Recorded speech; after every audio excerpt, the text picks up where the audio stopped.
Good afternoon, everyone. As you're coming in, if you'd like to drop in the chat where you're joining us from.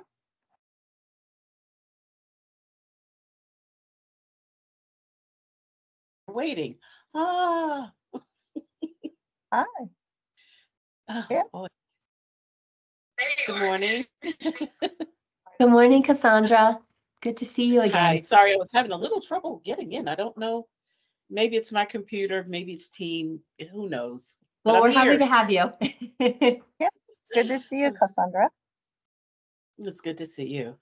As I said, feel free to drop in the chat. Participants who are waiting, if you'd like to say where you're joining us from, what agency, what town. Love to hear from you. Oh, wait a minute. I'm realizing I'm not. Okay, I wasn't properly connected.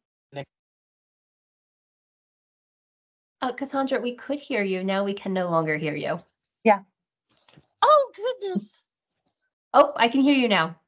Okay, great. We're good. Panic. We're good. No, you're good. No panic. Okay. All right, great. I guess I'm set up then. Yes. Take your time. We have a few minutes. We're letting people filter in. Okay. And Cassandra, I am spotlighting both you and Jackie. So as you switch off, I'll be watching so I can flip back and forth between the spotlights. All right. Thank you.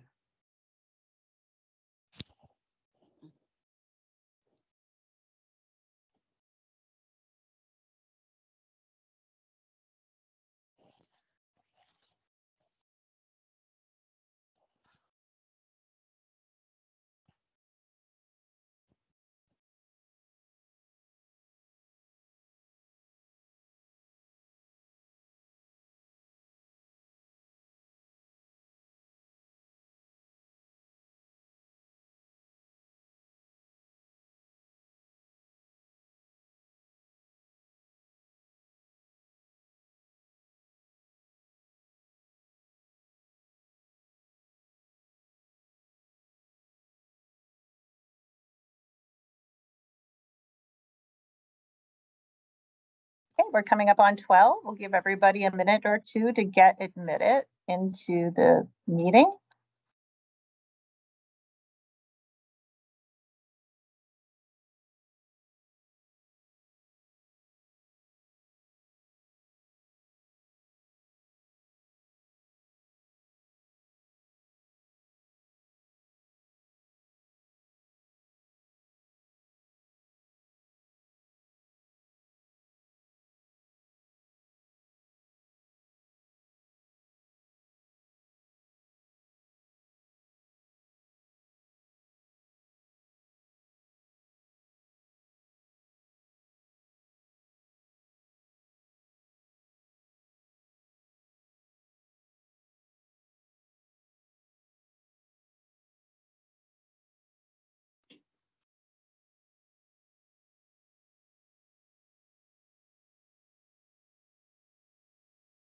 Okay.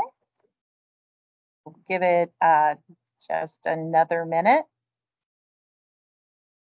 See where our room's filling up nicely here. Go ahead and drop in the chat where you're from, where you're joining us from. It's great to see everyone's comments. Yeah.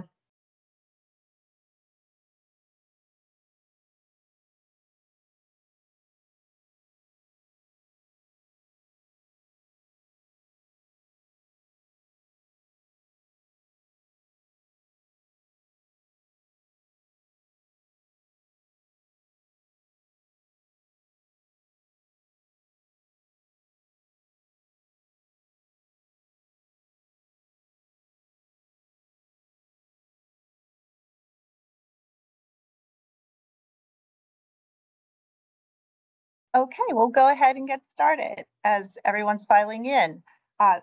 First of all, welcome everyone. My name is Caroline Griffin-Eister. I'm the Director of Fair Housing and Commercial Property here at the Pennsylvania Human Relations Commission. As we get started, I'm about this case just to see if we can get careful just to make sure you're on mute as you come in. and that's fine. I would like to thank Director Brothman, who is here coordinating, helping admit people, assisting with the facilitation. Also, thank you to our interpreters, ASL interpreters, Cassandra and Jacqueline, who are so gracious to be with us today. And our captioner is Balasia. Thank you as well. So today we're going to talk about housing justice and domestic violence. So what you should know for fair housing in Pennsylvania is that it's your right. It's not a law designated to protect just one group of people. It protects everyone and throughout every phase of life. Today, we're hoping to provide an overview of the PA Human Relations Commission. We will identify relevant fair housing laws, protected classes, and discriminatory practices. We will discuss how municipal ordinances impact those experiencing domestic violence. We'll share fair housing protections under HUD regulations and PHRA. And we hope to answer your fair housing questions as they arise or at the end. Feel free to raise your hand during the presentation. For those of you not as familiar with Teams, there's a taskbar at the top of your screen and you'll see a little hand with the word raise. So you can raise your hand. There's also a reaction icon, and also from time to time, I'll be asking for some participation, so you can use the chat icon to access that. You can also drop your questions in the chat if you would like to do that, if you prefer to stay off mic. So, you may know the PHRC has a two-part mission. One is to enforce Pennsylvania non-discrimination laws, the PA Human Relations Act, the PA Fair Educational Opportunities Act, and two, to promote equal opportunity for all in Pennsylvania. How do we do that? We promote equal opportunity through key partnerships, Community Relations and Activity Task Force, our PHRC advisory councils, and these are volunteers who know their communities. They keep an eye on situations and call attention to them in their communities. And they call attention to them, and we work with them on the level where they're volunteers, and they do that in coordination with us, PHRC. There's the local human relations commissions, affirmatively furthering fair housing task force, which PHRC was one of the founding organizations of. It's made up of public housing authorities, municipal officials, fair housing enforcement agencies, and housing counseling agencies. And we discuss issues in fair housing that affect some groups more than others and collaborate on solutions.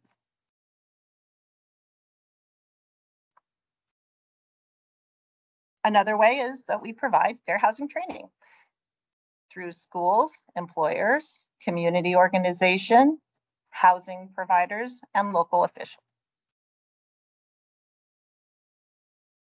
So you can see we cover the state, and we answer complaints as they come in correspondence of locations. So on the slide in front of you, you see the map of Pennsylvania.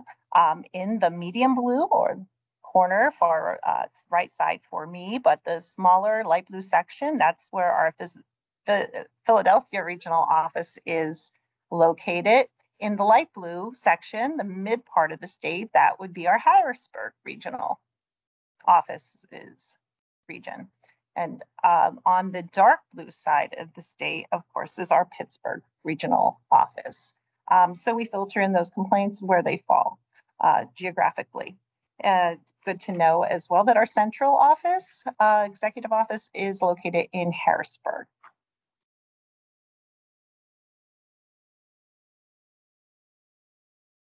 So I mentioned the non-discrimination laws in Pennsylvania earlier.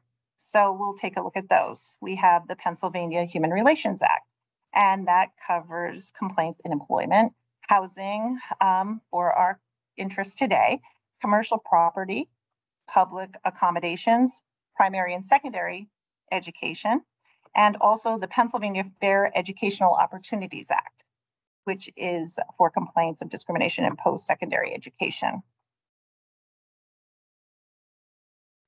So what are the fair housing laws? So we have the federal fair housing laws. So that's the Fair Housing Act, Section 504 of the Rehabilitation Act, Americans with Disabilities Act.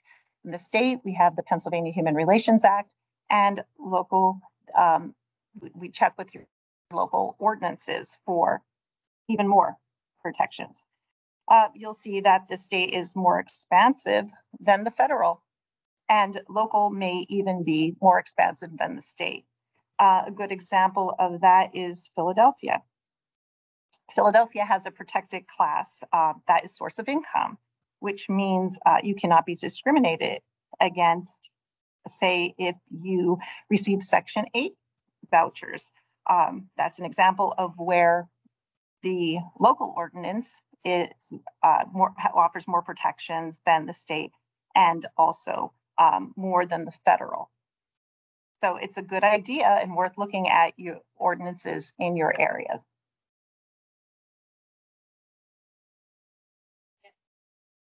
So what do fair housing laws cover? Sale and rental of housing and housing related transactions. By show of hands, or if you'd like to put up your hand or drop it in the chat, what are some examples of housing related transactions? What do we think of?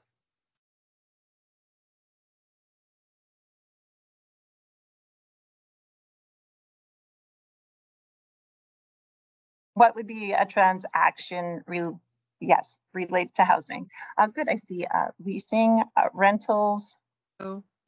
What are some of the, Airbnb, I'll have more on that as it falls into type of housing. Buying, selling, renting a home, what are some Mike, things, though, I think. if you are, make sure you're, as you're coming in, make sure your mic is muted. Yes, advertising, good. What about appraisals? Yes, good, excellent. Somebody just offered that in the chat at this point. Home inspections, great. Vacation rentals, what about getting a loan? Refinancing. So transactions related to housing. So this is what laws cover, which people may not understand upfront. So it's important to become familiar with the laws. And here, again, I saw some really great information in the chat, some great answers when we're talking about types of housing. So we're talking about, what constitutes housing. Apartments, of course, single family homes, mobile home parks, condominiums, public housing, nursing homes, dormitory, and more. Someone had dropped into the chat about Airbnbs, and it depends. That could be looked at as commercial property or perhaps a public accommodation. So we can look at complaints with that possibly under those parameters. So when we look at discrimination, we look at both disparate treatment, which is treatment that directly discriminates against a member of a protected class. And also we look at disparate impact, which is a policy that impacts members of a protected class. It's a policy that can be neutral on its face, but when it's put into practice, it has a negative impact on a member of a protected class. Okay. You may not have known the Fair Housing Law, Fair Housing Act of 1968 Okay, let me repeat that. Fair Housing Act of 1968 had two goals. Goal number one was to end housing discrimination and enforce authority against someone who would break that law or those laws. And the second goal was to promote diverse, inclusive communities through desegregation, which we know as affirmatively furthering fair housing. And the definition of affirmatively furthering fair housing, you can see there, is taking meaningful action in addition to combating discrimination that overcome patterns of segregation and foster inclusive communities free of barriers that restrict access to opportunity based on protected characteristics. We are currently under that definition of AFFH, and HUD follows the same concept.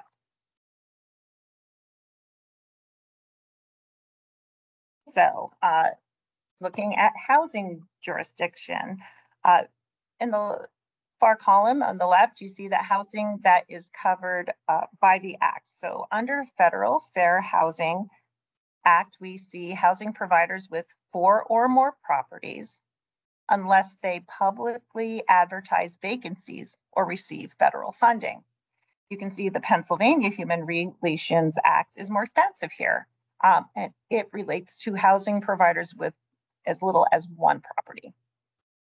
The filing timeline, Fair Housing Act, federally, it's 365 days from the date of the last harm. And here you'll see that the Pennsylvania Human Relations Act is 180 days from the last harm. So, protected classes. So what are the protected classes that fall under either the Fair Housing Act or the Pennsylvania Human Relations Act? Let's drop into the chat. What classes do you know are protected? I'd like to give everyone a minute to participate here. Think of some protected classes that you know are protected under the FHA or the Pennsylvania Human Relations Act, or both. Familial status, great. Familial makeup, status, race, disability, gender, some great answers. Religion, that's a great one. Ancestry, age, 40 plus. Sex, ooh, great one. Use or training of support animals. We'll see where that falls. Go ahead and drop them in, and we'll talk about where they fall under which law. Familial status, fantastic.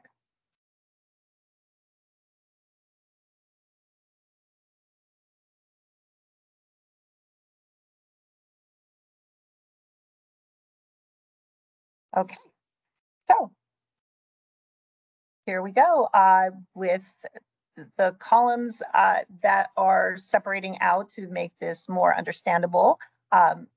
We can see the Fair Housing Act, federal. We have race, color, national origin, familial status, religion, sex, and disability.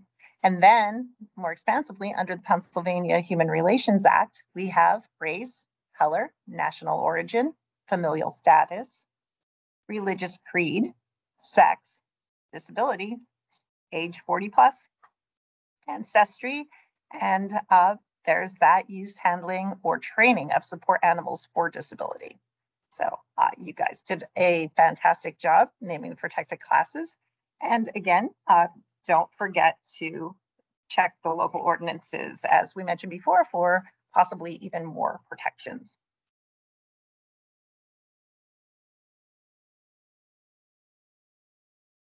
A little more about familial status. So when we think of familial status, we define that as families with children under the age of 18 living with parents or legal custodians. This includes pregnant persons and also people securing custody of children under the age of 18. So that includes foster children as well.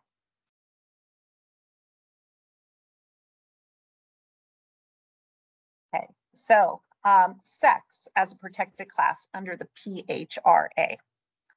While LGBTQ+ is not considered to be a protected class under the PHRA.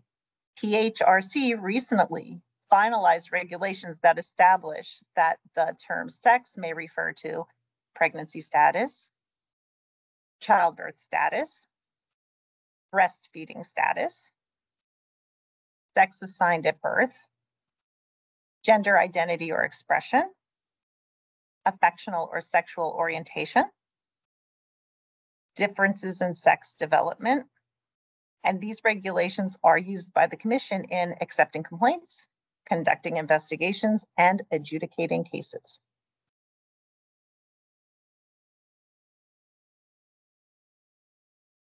Okay, so next we're going to think about discriminatory actions. So I want everyone to take to the chat again one more time, and let's get examples of discriminatory action. Think of as many as you can, and let's share with everyone what would be discriminatory. Redlining. Awesome. Refusal to rent. Failure to rent. Absolutely. Increased rent to certain classes. Eviction could be. Not renting to people with children. Yes, could be.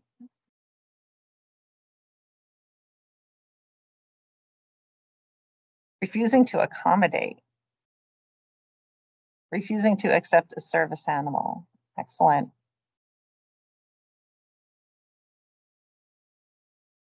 Only checking criminal backgrounds on certain applicants. Yes.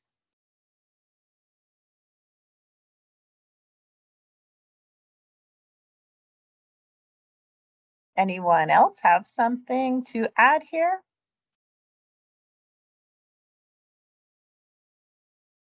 Okay. Ooh, refusing modifications, good. Okay, so we'll look at some discriminatory actions here.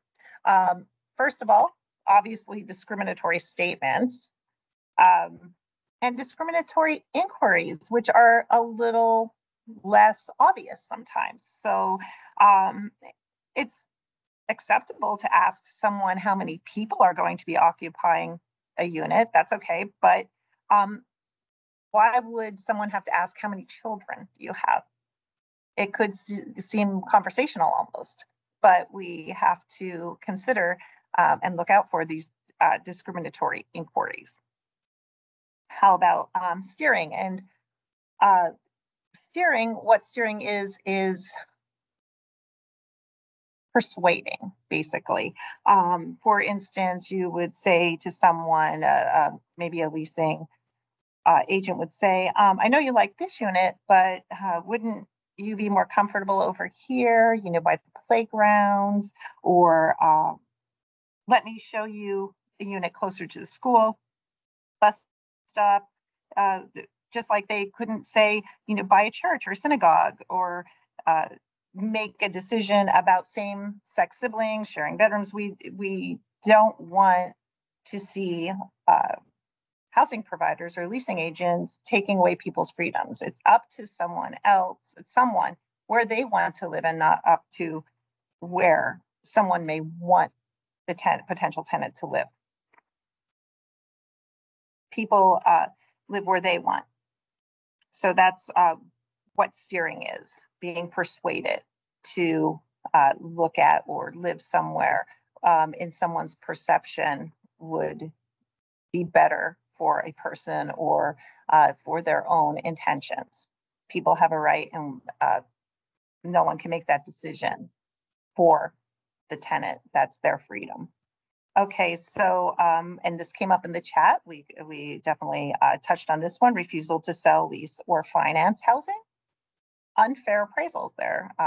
Second time we're talking about that in the short amount of time this morning. So that is definitely something that is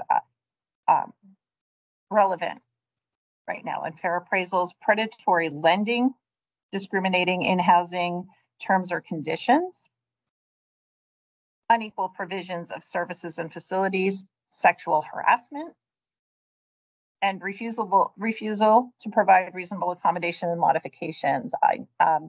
One that we touched on in chat previously. And this is an extensive list, but it is no means an exhaustive list, but it does give you an idea. I have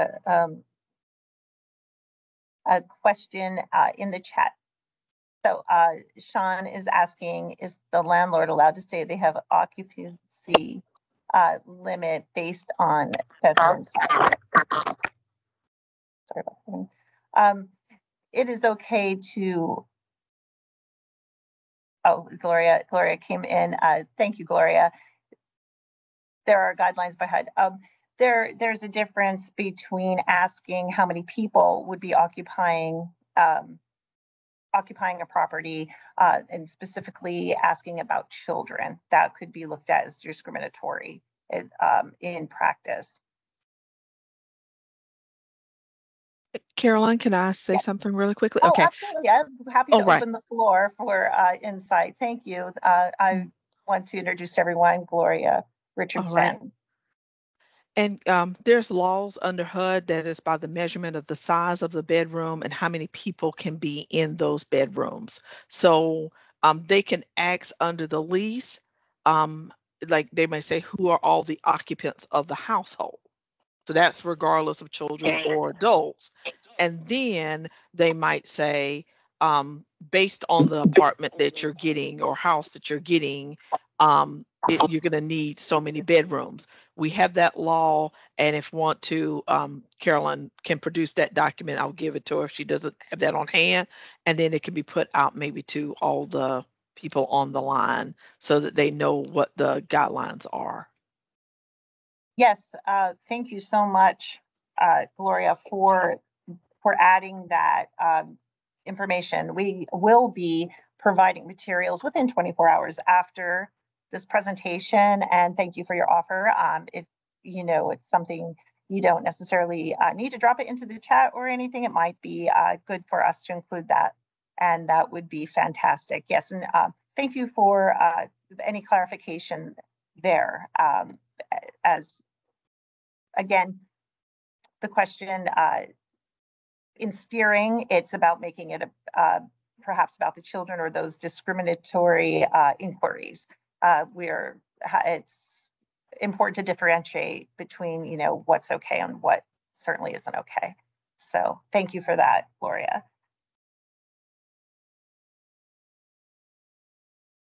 Okay, so now let's get into domestic violence and fair housing.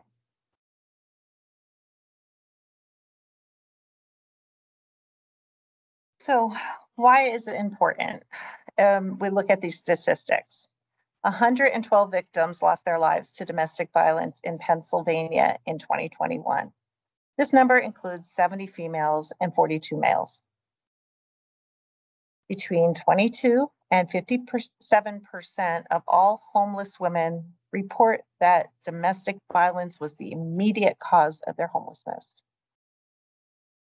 In 2006, report by the U.S. Conference of Mayors, 44% of cities surveyed identified domestic violence as the primary cause of homelessness.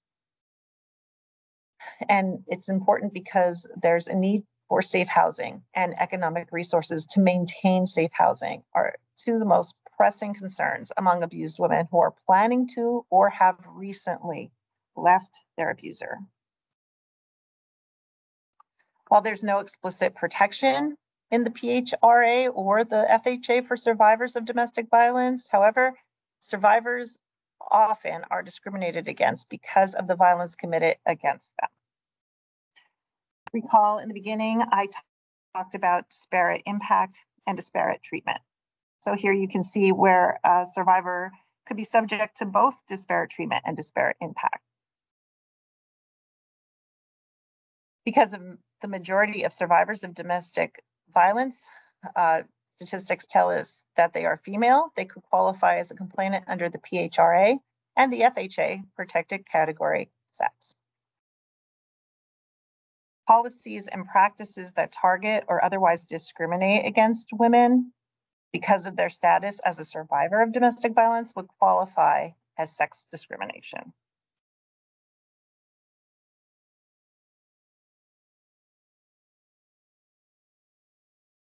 So I'm going to look at more the definition of disparate treatment.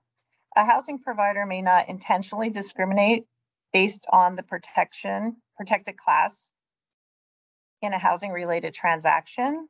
For example, a survivor of domestic violence has the right to appeal an adverse housing decision like an eviction or a denial for housing. And disparate impact policy has a discriminatory effect, even if it appears to be neutral. So say during a criminal background check, it may be discovered that a survivor may have an assault charge. However, in many cases, they were defending themselves or others. Blanket bans or denying everyone with a criminal background has a disparate impact because of the way they limit housing opportunities for survivors of domestic violence. So although we do not have explicit protection for a survivor of domestic violence, we can look at the disparate impact, and that's why we would be able to look at cases like this.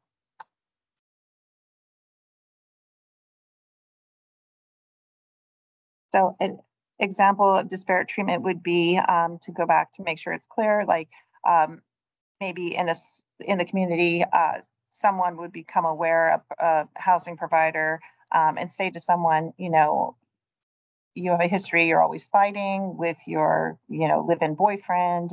I'm not going to rent to you. So even though they do not come out and name the protected class, they're denying housing because she's a victim of domestic violence. And they're being denied housing. And we have to consider, would the same thing be said to a man? Again, it's a reason that we would look at this case. Next, we want to talk about nuisance ordinances, and domestic violence. So what is a nuisance ordinance? A nuisance ordinance is a local law that penalizes housing providers for repeated police activity to a housing unit.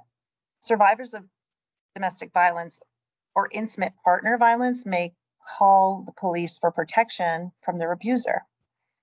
In many cases, after a designated number of calls, the housing provider may be forced to evict the victim. This could expose the survivor to life-threatening situations for fear of calling law enforcement in order to stay housed.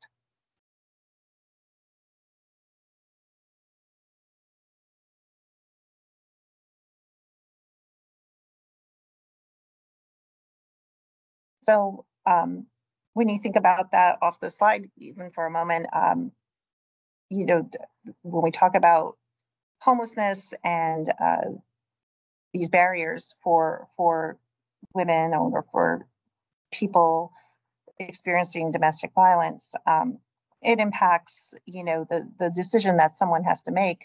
Leaving their children behind isn't an option. However, they may fall into custody issues. If you're going to become homeless, that impacts custody. That impacts rules where children will, often custody orders say children need to stay in a school district. And the wheels of justice are turning at different rates. So while someone's waiting on a decision or a court date, these are things that impact domestic violence and victims of domestic abuse, along with nuisance ordinances. When you call the police maybe 3 times, you're could be facing eviction, and oftentimes the housing provider has no choice but to evict someone.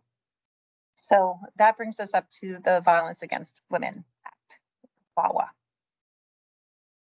The Violence Against Women Act, VAWA, is a federal law that in part provides housing protections for people applying or living in units subsidized by the federal government and who have experienced domestic violence, dating violence, sexual assault, or stalking, to help keep them safe and reduce their likelihood of experiencing homelessness.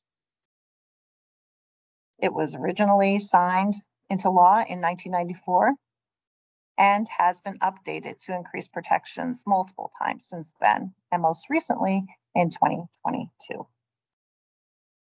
It's important to note that there's federal protection for those who receive monies from programs that are funded federally.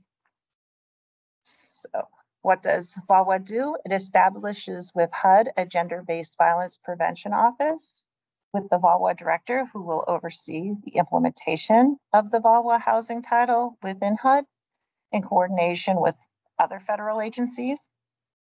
It protects the rights of survivors to report a crime and emergencies from their home without fear of punishment or eviction. So you see how that's addressing the nuisance ordinances. It expands the current definition of homelessness to reflect accurately the experiences and realities of sexual assault survivors, provides for VAWA housing related training and technical assistance, and it creates a review process of covered housing providers' compliance with VAWA to improve implementation of the Act's existing protections. So basically a compliance tool there. So what is covered under VAWA protections? Public housing, housing choice voucher,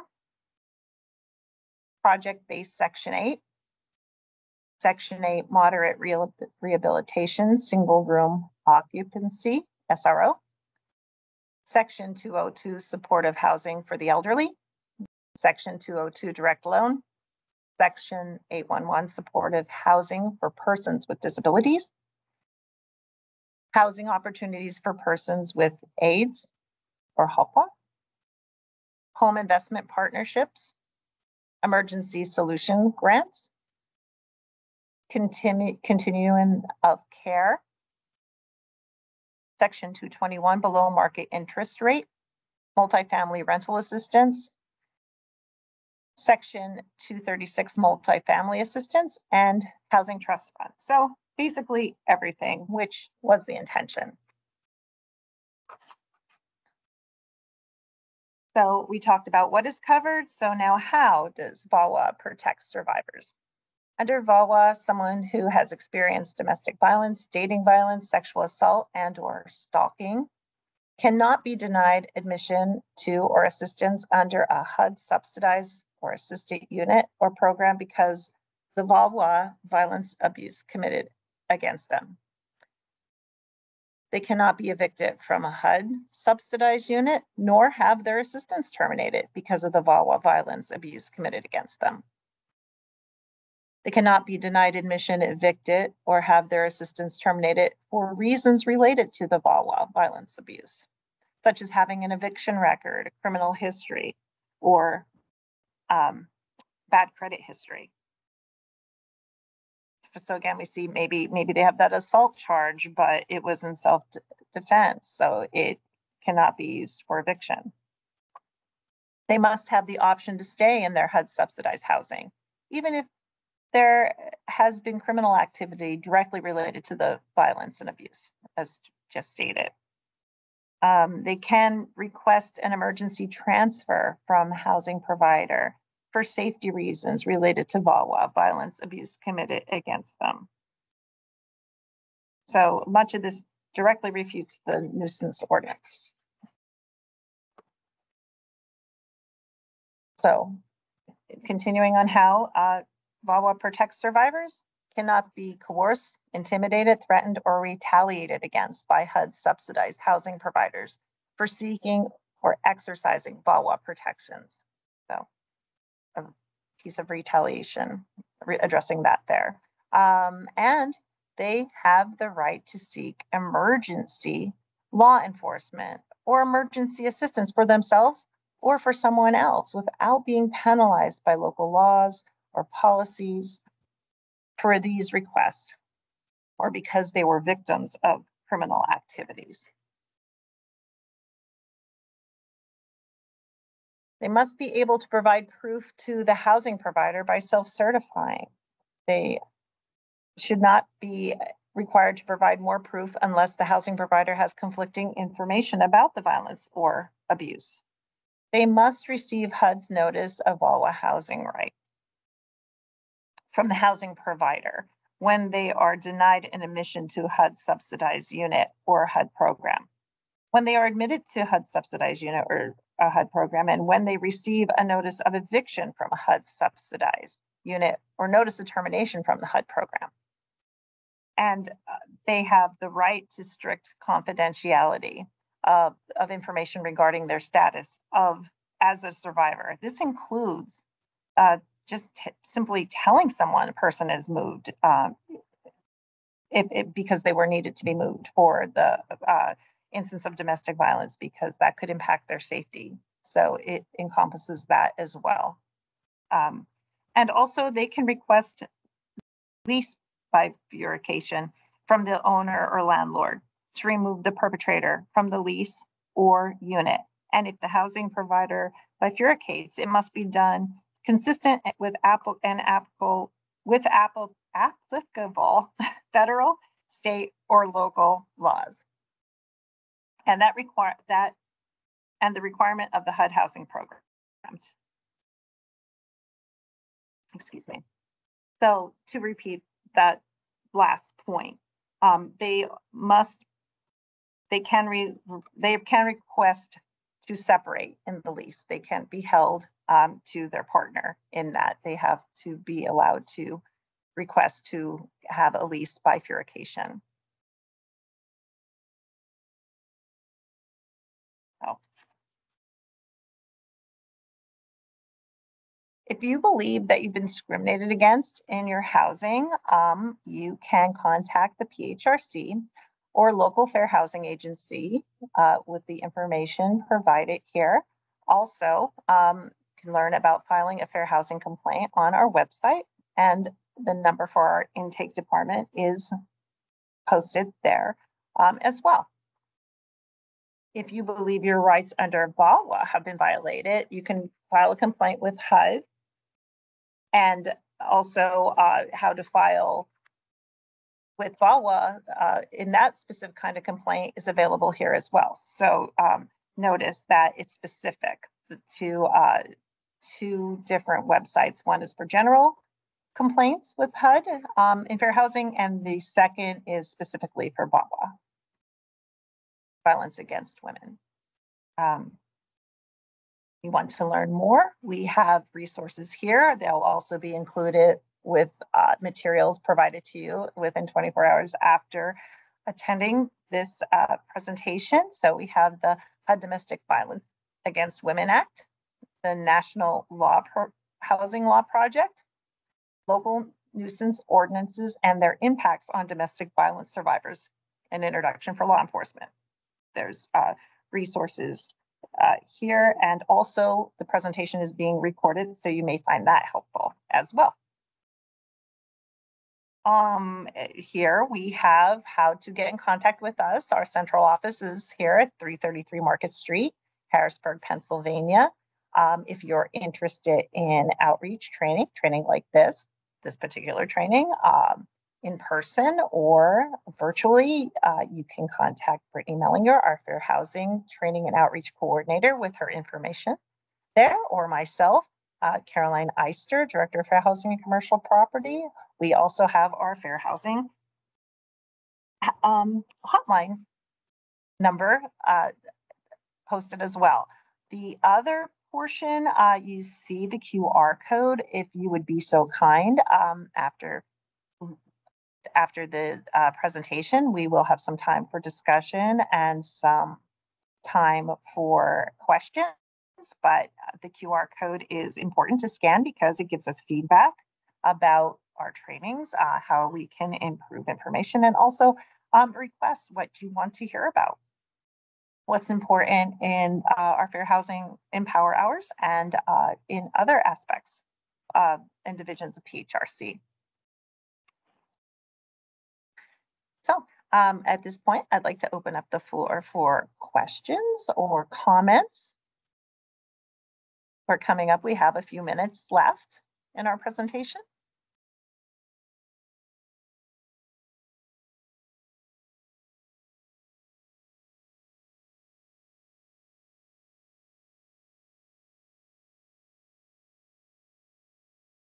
Yes, Sean? I don't know if I can. Oh, yes. Can you hear me? I can. Okay, great. I have a question for you because our office, we deal with consumers who are primarily low to moderate income who run into a lot of situations with landlords. But our challenge is that our market is saturated by a few landlords who own the majority of the property. So people are very fearful with going ahead and filing complaints.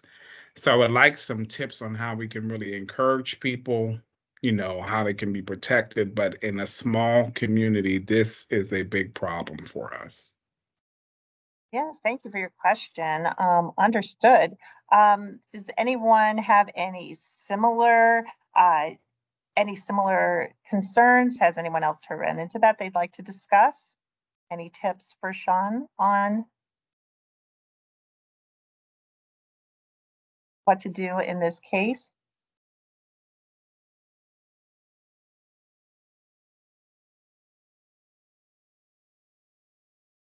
I don't know if I saw another hand up. You can drop it into the chat. You don't have to raise your hand, or if you just want to come off mic.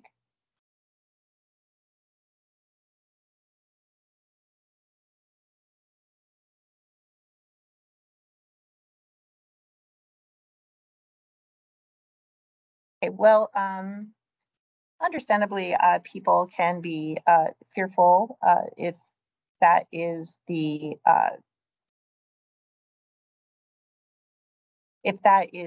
environment or the atmosphere of hearing that just a few landlords are they're people of low income, if I understand correctly, and they are fearful of making complaints. But there are protections with retaliation as well, that they can feel free to file their complaint with PHRC or another agency that we discussed here today, and they are protected for in that they cannot be retaliated against for making that complaint.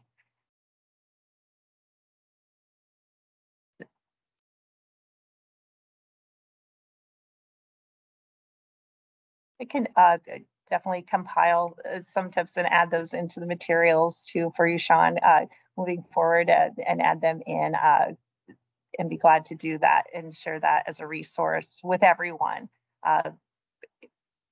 within the materials for the training. Does anyone have anything else to add?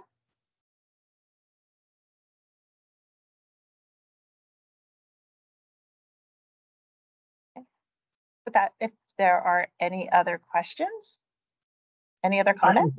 I had a question or a comment. Maybe engaging those landlords in a PHRC type training so they know the do's and don'ts.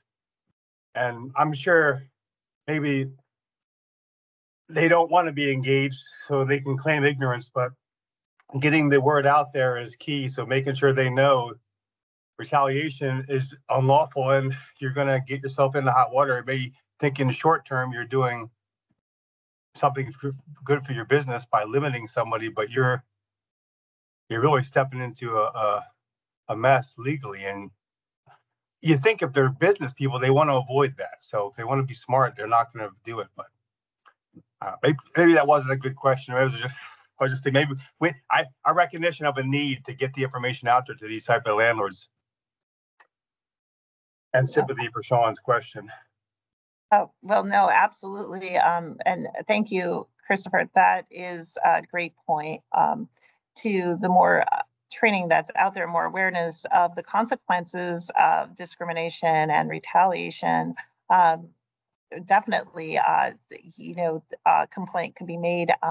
And while it's being investigated, if a tenant is just definitely retaliated against, then that adds a whole nother element where that can be added to it, regardless of how the first complaint might have played out.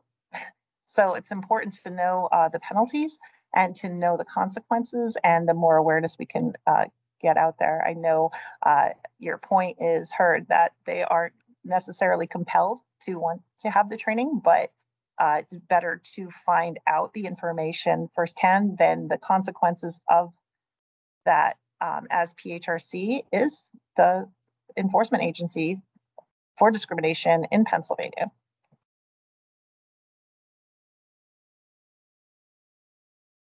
Well, thank you for those tips. And we've had landlords who, were in potential violation that we have shared the information with. Unfortunately, those good landlords who didn't mind being corrected, we've shared the material with, have been getting out of the business. So we're kindly dealing with, I'll say, the bad actors at this particular point. Yes. Good to hear. Thank you. Well, does anyone wish to share anything else? Hi, Brainy. Hi. Hi, this is Emily. I used to be a family law paralegal for Women Against Abuse Legal Center and the Philadelphia Legal Assistance in the Family Law Unit.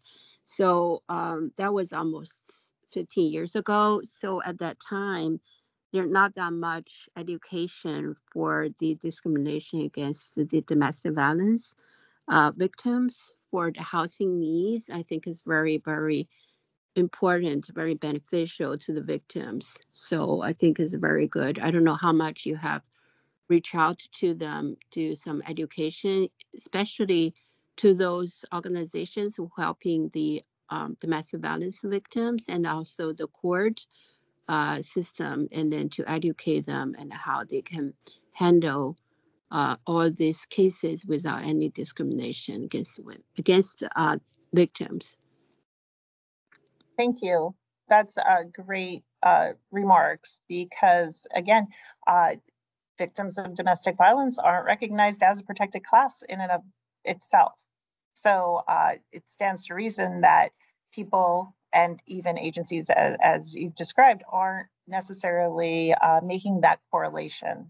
So yes, your remarks are very well received, and absolutely agree. Thank you.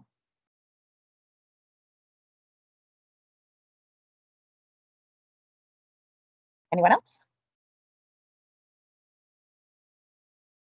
So if there's no further questions, we're coming up on the hour, and I would really like to tell you how much I appreciate you taking time from your busy day to discuss this important issue with fair housing. It's been wonderful to make your virtual acquaintance, those of you who I have not met, and I really hope everyone's enjoyed this time to have this conversation. Please be on the lookout in your email for the materials, and they should be coming in by not even the end of the week, within 24 hours, so tomorrow. So I, again, thank you to our ASL interpreters. Thank you, Director Brothman, and thank you, everyone, for taking this time today.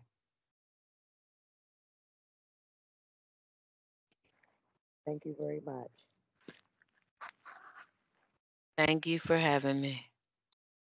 You're welcome. Thank you.